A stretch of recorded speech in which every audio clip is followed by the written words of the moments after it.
Brothers and sisters, as we turn to our second reading, find it towards the very end of Luke, last chapter. As where we are in the Gospels, as the resurrection has happened,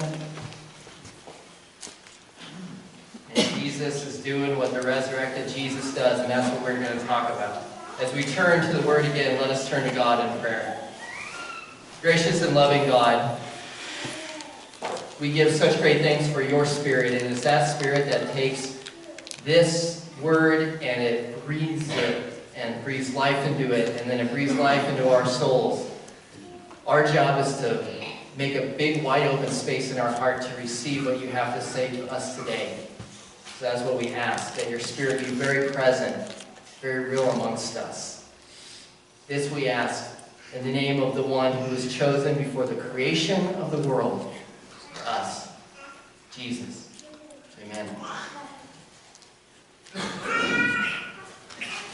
Listen to this story. Now that same day being the day Jesus was resurrected, two of them were going to a village called Emmaus, about 7 miles from Jerusalem. They were talking with each other about everything that had happened. As they talked and discussed these things with each other, Jesus himself came up and walked along with them. But they were kept from recognizing him. He asked them, "What are you discussing together as you walk on?" They stood still, their faces downcast. One of them, named Cleopas, asked him, Are you only a visitor to Jerusalem, and do not know the things that have happened in these days?" "What things?" he asked. "About Jesus of Nazareth," they replied. "He was a prophet, powerful in word and deed before God and all the people. The chief priests of our rulers handed him over to be sentenced to death, and they crucified him. But we had hoped he was the one who was going to redeem Israel. And what is more, it is the third day since all of this took place. In addition, some of our women amazed us. They went to the tomb early in the morning, but they didn't find his body. They came and told us that they had seen a vision of angels who said he was alive. Then some of our companions went to the tomb and found it just as the women had said. But him they did not see." He said to them, "How foolish you are, and how slow of heart to believe all that the prophets have spoken. Did not the Christ have to suffer these things and then enter his glory?" And then, beginning with Moses and all the prophets, he explained to them what was said in all of the scriptures concerning himself. As they approached the village to which they were going, Jesus acted as if he was going to go farther. But they urged him strongly, "Stay with us, for it is nearly evening. The day is almost over." So he went to stay with them. When he was at the table with them, he took bread, he gave thanks, and he broke it, and he began to give it to them. Then their eyes were opened. They recognized him. And then he disappeared from their sight. They asked each other, "Were not our hearts burning within us while he talked with us on the road and opened the scriptures to us?" They got up and returned at once to Jerusalem. There they found the 11 and those with them assembled together and saying, "It is true, the Lord has risen and has appeared to Simon." Then the two told what had happened to them on the way, and how Jesus was recognized with them when they broke the bread. This is the word of the Lord. Thanks be to God. Before we celebrate the sacrament of baptism, this is a short reflection on a great story. First, I offer you another interpretation of a piece of the dialogue that may have happened. Cleopas said to the stranger, "Have you been living under a rock these last 3 days?" Jesus said, "Well,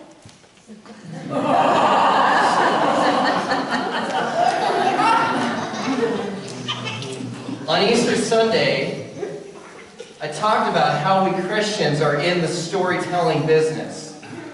As a preacher, that's what I do. I tell and I retell great stories every week. We listen to them until we know them well.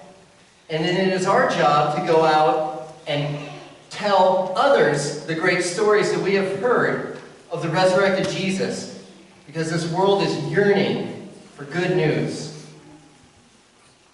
We tell them and tell them again until they learn them, and then they can tell others these great stories.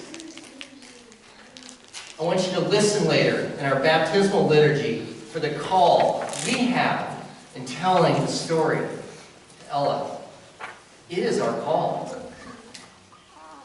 Today's story, the story of what happened on that road to Emmaus, has become one of the favorite stories for us to tell as people. It is a beautiful, short story with lots in it to tell and retell. It sticks with us. It's one of those sticky stories. And that is because I think, at its core, it is also incredibly relatable to us here now. The story shines light for us on the character of who the resurrected Jesus is. It speaks of his disciples and what they were thinking on an unsure day of this resurrection as they walked along this path. It tells us about how the resurrected Jesus is and how he is revealed then and still to this day now revealed. And that, my friends, that revelation is as mysterious as it is wonderfully simple. This story begins with two disciples walking along the road that travels from Jerusalem to another little town called Emmaus. We're told it's about 7 miles away from Jerusalem. It's about a 2.5-hour walk, depending on your pace. It's about 14,000 steps on the old pedometer, so a pretty good day. Now their pace was slow. Their heads were down. Perhaps they were kicking the rocks as they walked along, trying to contemplate exactly what happened. They talked and they thought. They talked and they thought. We have a named disciple. One of them was named Cleopas. Now Jesus stopped them in their tracks. What are you talking about as you walk along? Oh, he knew. He knew what they were talking about. Cleopas, are you the only one who doesn't know? Know what? Says Jesus. So Cleopas goes on to tell him his own version that we heard, his own story. This one is based largely on word of mouth, an unbelievable mystery of what happened earlier that day. But as you notice, these two friends don't have a sure end to the story. There's hope there. They are not sure what the end game is. They tell the story of angels and no Jesus in the tomb, but not a story of resurrection. Not yet, anyway.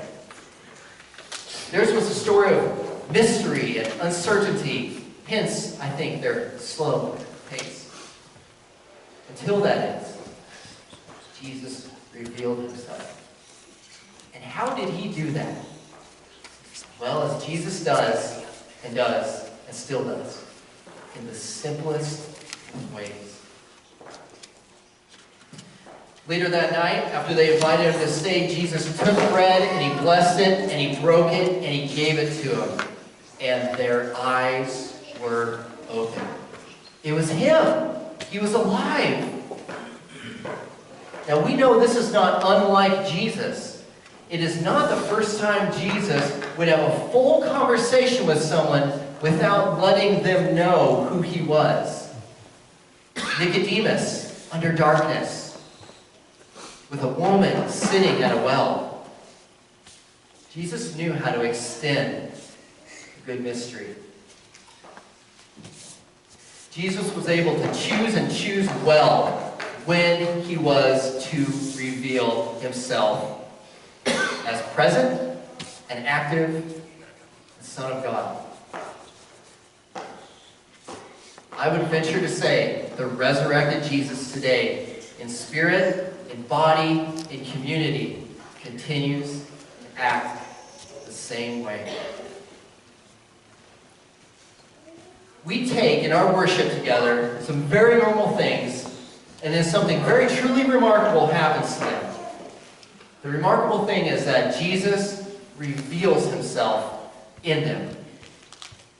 We take bread, a loaf of bread, and we break it, and we share it. And Jesus reveals who he is in that. We take juice, and we pour it out, and Jesus is revealed in that. We take what seem to be simple voices, simple instruments, and we put them together, and Jesus reveals who he is in that. We take water, we place it on the soft head of a baby. Jesus reveals who he is. Where else might Jesus reveal who he is? This story right here is fitting today for a baptism, because it is one of the most fitting and most used metaphors for this life, and that is that this entire life is a journey. In baptism, we celebrate that God's covenant of love is meant for everyone, even for those who don't even understand it yet. They don't even understand the stories. But we will not stop telling them. Ella, until she knows them very well, and can tell them herself. We all, every one of us, walk this path of life, right? This Emmaus Road journey. Whether that journey is just beginning, whether that journey is nearing its destination, we walk it. The story of the road to Emmaus, for me, is a mini descriptor that we do not walk it alone. Jesus, too, walks the path, even if, I believe, he does not right away reveal himself to us. Sometimes it takes open dialogue with Jesus, honest and open. Sometimes it takes us showing hospitality at the end of a tiring day. Won't you stay with us? Sometimes it takes the simplest elements for Jesus to be revealed. Jesus took bread, broke it, and their eyes were open. Then they remembered their hearts burning as he spoke to them that whole time. We pray this day, as we walk the path after the mystery of the resurrection, and for more than a few, the uncertainty maybe of the resurrection, that my eyes and your eyes, and the eyes of our world and our children, may be open anew to the presence of Jesus. Let us, as family, keep on telling that story. The simple story of Jesus revealed. Let us tell it in and through our worship. Let us tell it this day through baptism. And let us keep telling it until it is so well known. In the name of Jesus, the resurrected one.